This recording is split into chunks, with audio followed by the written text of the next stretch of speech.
চালক গেলেন শৌচাগারে, তাকে রেখে 4 যাত্রী প্রাইভেট কার নিয়ে ছুটলেন। কিছু দূর যেতেই নিয়ন্ত্রণ হারিয়ে সড়ক বিভাজকের সাথে ধাক্কা লেগে উল্টে যায় গাড়িটি। এতে ঘটনাস্থলে স্বামী স্ত্রী সহ মারা যান 3 জন।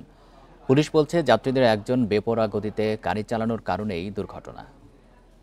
বৃহস্পতিবার ভোর 6টার দিকে ঢাকা মাওয়া এক্সপ্রেসওয়েতে মুন্সিগঞ্জের 16 ঘরে ঢাকামুখী লেনে হঠাৎ বেপরোয়া গতির একটি প্রাইভেট কার উল্টে যায়। খবর পেয়ে উদ্ধার কাজ শুরু করে ফায়ার সার্ভিস।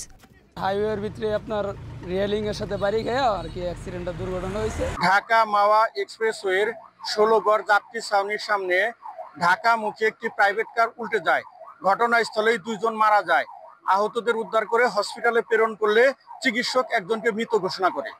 দুর্ঘটনা কবলিত প্রাইভেট কারটি থানায় নেওয়া হলে সেখানে হাজির হন মালিক ও চালক। জানান, প্রাইভেট কার ভাড়া নিয়ে গতরাতে আরমান ও তার স্ত্রী সহ 4 বন্ধু বেড়াতে যান মাওয়াঘাটে।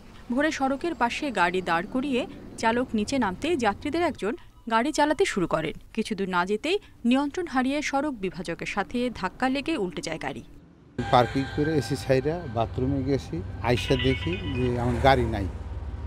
পরে ওই মালিকরে ফোন দিলাম যে ভাই গাড়ি তো দেখি না, ওগো দেখি না। আমিও অনেকবার ওদেরকে ফোন দিছি, ওরা আর আমার ফোন ধরে না। 5 মিনিট পরে আমাকে এক ভদ্রলোক এখান থেকে ফোন রিসিভ করলো যে ভাই আপনার গাড়ি তো অ্যাক্সিডেন্ট করছে, আপনার স্পটে 3 জন ডেড। নিহতদের স্বজনরা জানান, রাতে বেড়াতে যাওয়ার কথা জানতেন না তারা।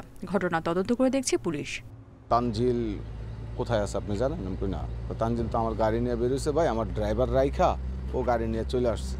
তার 5 থেকে 7 মিনিট পর গাড়ি মালিক ফোন দিয়ে কইতেছে ভাই আমি শেষ, গাড়ি শেষ, তানজিলও শেষ। অসৎ উদ্দেশ্য হোক বা যে কোনোভাবে সে ওখান থেকে ড্রাইভারকে ফেলে নিজেই ড্রাইভ করে চলে আসতেছিল। অতিরিক্ত গতি থাকার কারণে তারা কন্ট্রোল করতে পারে নাই, যার কারণে এই দুর্ঘটনা ঘটে। দুর্ঘটনায় আহত একজন হাসপাতালে ভর্তি আছেন। Independent news.